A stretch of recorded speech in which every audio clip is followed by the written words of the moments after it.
আসসালামু আলাইকুম, শুভ সন্ধ্যা। আশা করি সবাই ভালো আছেন। আজকে আমরা যাচ্ছি নিংবু ট্রেক ইউনিভার্সিটি ফুটবল খেলতে।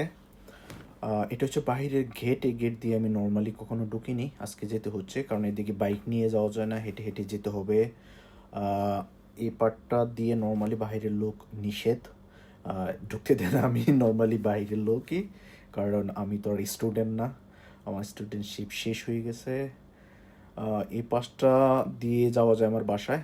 আহ, এই দিক দিয়ে রাতের বেলায় খুবই বিজি থাকে। আর এটা হচ্ছে ভিতরের পার্ট। একটা ইউনিভার্সিটি আসলে দেখতে দেখেন কত সুন্দর মনোরম দৃশ্য হতে পারে।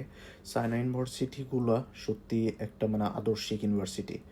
তো চারোদিকে শুনশান নীরবতা, কোজ হলো এখন ভেকেশন চলতেছে, মানুষজন একদমই নাই, অল্প কিছু স্টুডেন্ট আছে। বাহিরে প্রচণ্ড শীত, টেম্পারেচার খুবই লো, বাট সূর্য দেখা যাচ্ছে। রাইট, সব দিক দিয়ে ভালো লাগতেছে। আমি যাচ্ছি মূলত ফুটবল খেলার জন্য। ডানে ফুটবলের মাঠটা, আমি সামনে একটু বাইপাস করে যাব, বাস্কেটবলের একটা কোর্ট আছে, সেই কোর্ট ক্রস করলেই আমি চলে যাব ফুটবলের মাঠে। সো চায়না ইউনিভার্সিটিগুলো আমার ব্যক্তিগতভাবেই খুবই ভালো লাগে। আমার ইচ্ছা হয় আমি যে সারা জীবন স্টুডেন্ট অবস্থায় থাকতে পারতাম ভার্সিটিতে, পড়াশোনার অবস্থায় থাকতে পারতাম, ভার্সিটিতে লাইফ কাটাইতে পারতাম। আমার মনে হয় এটাই আমার জন্য বেশি ভালো ছিল। কর্মজীবন আসলেও ভালো না, বা ব্যবসায় জীবন আসলে ভালো না যতটা ভালো স্টুডেন্ট অবস্থায়। সো চলে আসছে অলমোস্ট মাঠে। ভালো থাকবেন, সময় পেলে নিংবুতে আসবেন, সবাইকে ওয়েলকাম জানাচ্ছি। আসসালামু আলাইকুম।